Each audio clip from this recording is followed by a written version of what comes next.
morning, this is Angela with Parkos Permaculture. Yesterday I did a video in which I unboxed my seed order for my 2022 veggie garden year. Now, I mentioned in that video that I would have subsequent videos explaining how to start some of the trickier seeds that I ordered. And today I want to talk about how to start sea kale, a delicious vitamin C packed perennial veggie in your garden. Now, sea kale is a little bit fussy, and so I want to make sure I walk you through the steps for successful germination and help you be a more successful gardener.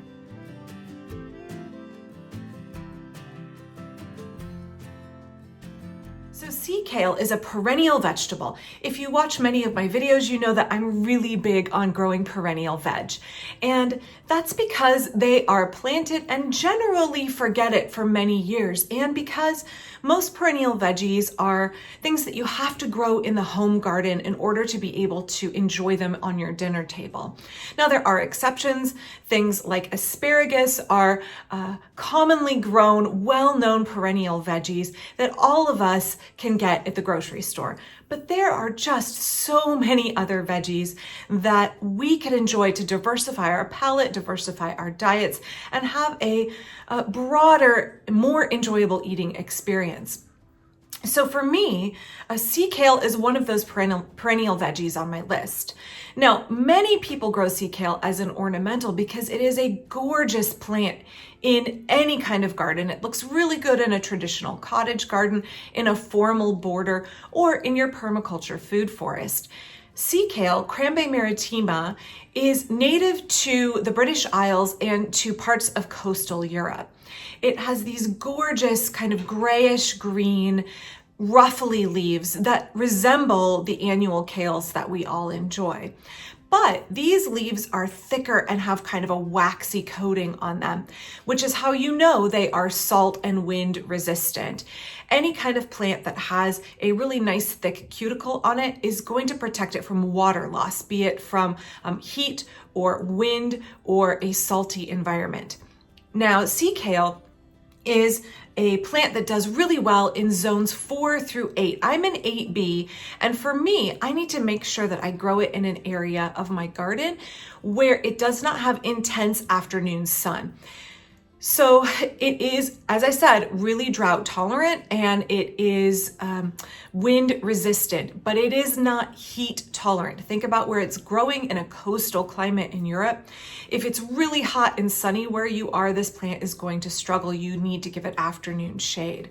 But it can handle really cold weather. It can handle lots of wind. It can handle salty conditions.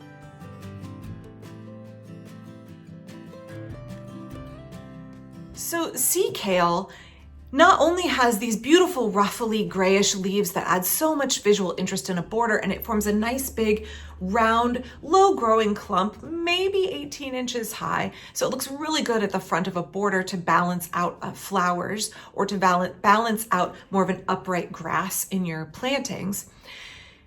It also produces these beautiful white, delicate inflorescences. So the flowers themselves are my favorite part of this veg. You can pick them and batter them and fry them, and they are really tasty.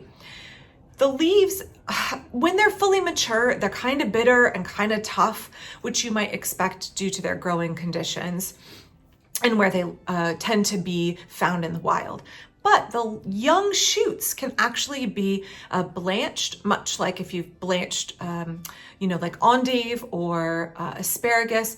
You can get those young shoots when they're coming up. You can put a pot over them and take the pot off and harvest the kind of whitish shoots, or you can just harvest the shoots as they're coming up, just like asparagus. Cut them off at ground level. They're really nice steamed. Some folks do eat the older leaves. They're not for me. They're not my favorite. Now, if you're looking for more of a calorie crop, the roots are very tasty. You should not harvest the roots from plants that are younger than 3 years old, or you can really damage the plant. But for older plants, you can not only make root divisions to propagate it, but you can come in with a shovel and slice off some of the roots and enjoy those baked. They're quite good. So this is a perennial veggie that just has so many benefits.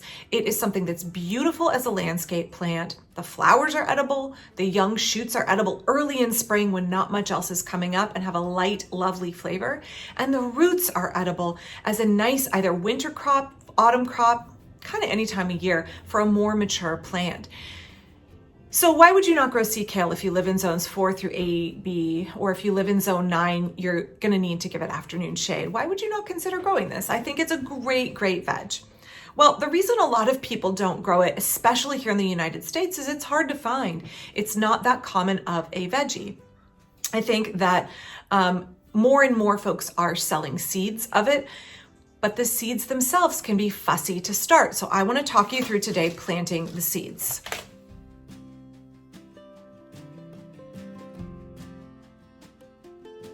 Okie doke, here is our sea kale.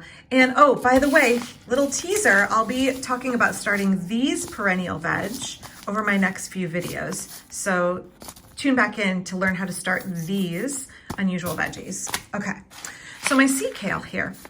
I love Fedco seeds, but let's just ignore all of this direction. Also, please forgive my dirty gardening fingers. I was planting peas this morning. So yeah, you can direct sow the seeds like this, but I found the germination is quite poor if you take the seeds directly out of the packet and plunk them in the ground. And let's show you why.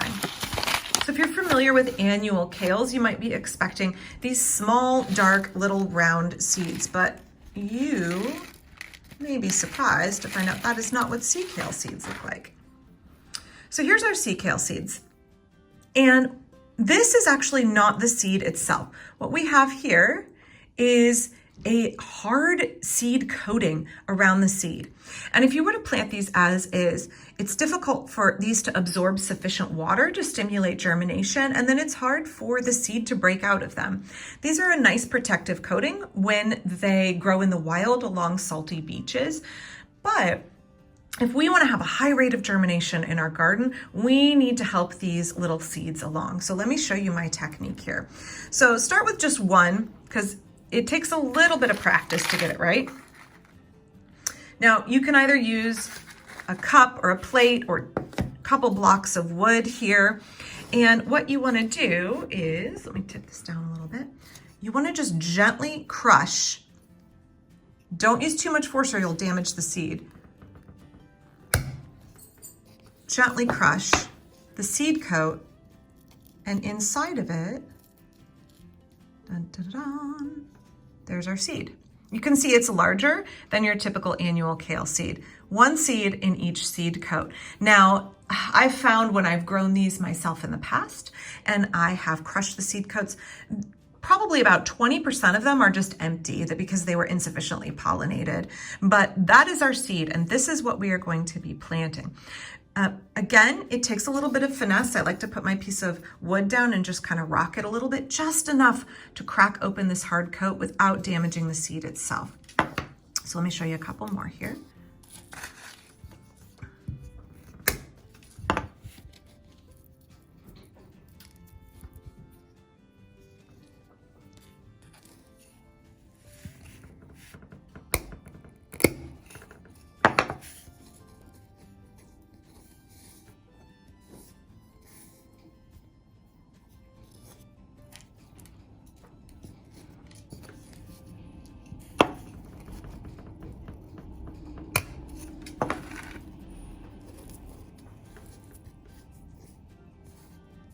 So here's one where I pushed a little bit too hard, so there will be a percentage of breakage. You want to avoid that if at all possible.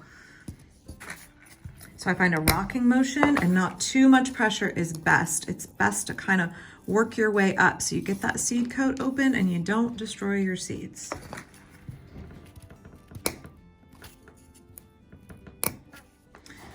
So sea kale is also called scurvy grass, and that's because it was traditionally eaten by sailors as a source of vitamin C to help them along their voyages without getting scurvy. It's a really nutritious, delicious crop, and I think it's definitely worth giving it a try if you have the opportunity to grow it in your garden.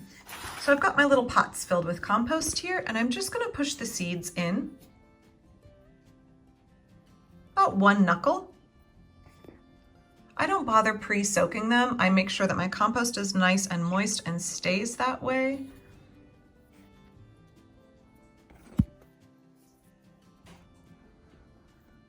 I usually like about 5 seeds per pot, 1 in each corner and 1 in the middle. And I'll keep those really well watered and watch for them to germinate. When we get 1 or 2 sets of true leaves, I will go ahead and plant these out in the garden. Now they do need to be spaced at least 2 feet apart, and you may want to thin them even farther than that over time because they can get 2.5 or 3 feet around as a plant.